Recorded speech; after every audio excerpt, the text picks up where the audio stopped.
مساجد کو بند کرنا اس بیماری کا علاج نہیں ہے، اس وبا کا علاج نہیں ہے۔ مساجد کو کھولنا اس بیماری کا اور اس وبا کا علاج ہے۔ اس کے متعلق اگر یقین نہیں ہے تو پھر اس کا ایمان انتہا درجے پر کمزور ہے۔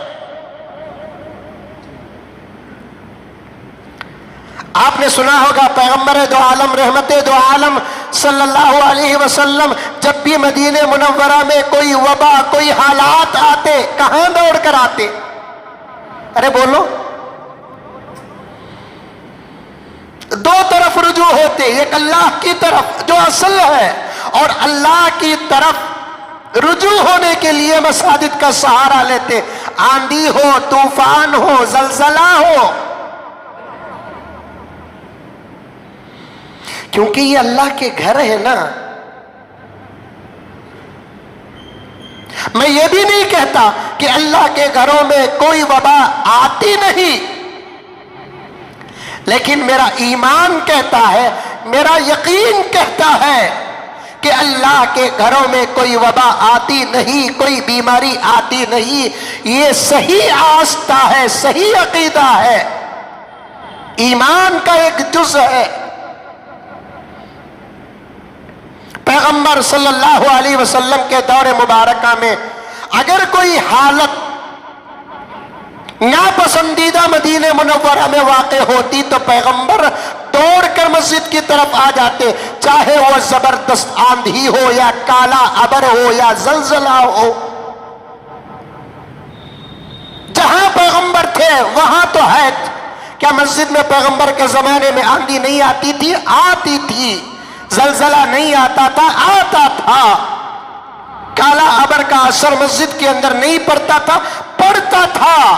لیکن پیغمبر صلی اللہ علیہ وسلم مسجد کے اندر اس لیے دوڑ کر آتے ہیں کہ جو اللہ کے گھر کو آ جاتا ہے وہ اللہ کے امن میں داخل ہو جاتا ہے۔ قرآن پاک نے خاص مقام کے لیے خاص فضیلت عطا کی ہے۔ بعض مفسرین کرام نے اس آیت کی تفسیر میں فرماتے ہیں یہ حکم اور یہ فضیلت تمام مساجد کے لیے ہے۔ وَمَن دَخَلَهُ كَانَ آمِنًا، اللہ تعالیٰ فرماتے ہیں حرم مکہ میں جو داخل ہو جاتا ہے وہ امن میں داخل ہو جاتا ہے۔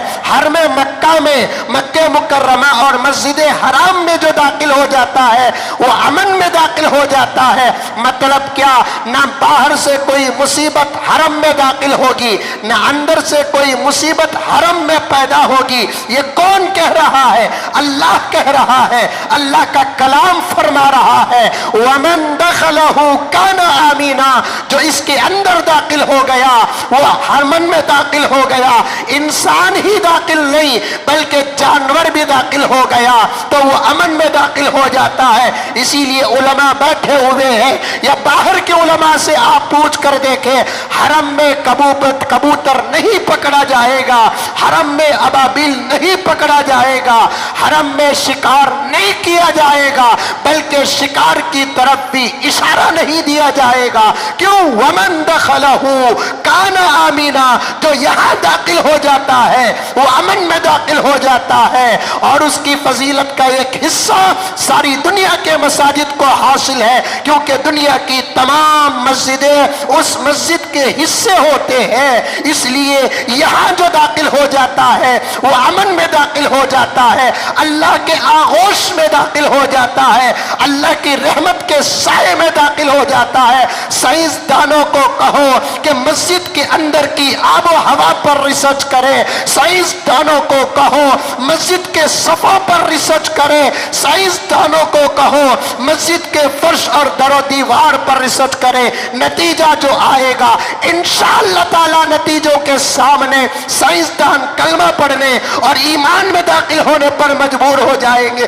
باہر کی ہوا الگ، اللہ کے گھر کی ہوا الگ، باہر کی فضا الگ، اللہ کے گھر کی فضا الگ، باہر کا فرش الگ، اللہ کے گھر کا فرش الگ، باہر کے در و دیوار الگ، اللہ کے گھر کے در و دیوار الگ، باہر کا ماحول الگ اور اللہ کے گھر کا ماحول الگ۔ باہر انسانوں کے ساتھ شیاطین بھی ہوتے ہیں، جنات بھی ہوتے ہیں، فرما بردار بھی ہوتے ہیں، نافرمان بھی ہوتے ہیں، ایمان والے بھی ہوتے ہیں، بے ایمان بھی ہوتے ہیں، فاجر بھی ہوتے ہیں، فاسق بھی ہوتے ہیں، لیکن مسجد کے چار دیواری کے اندر اللہ کے ماننے والے بندوں کے ساتھ اللہ کے رحمت کے فرشتے ہوتے ہیں۔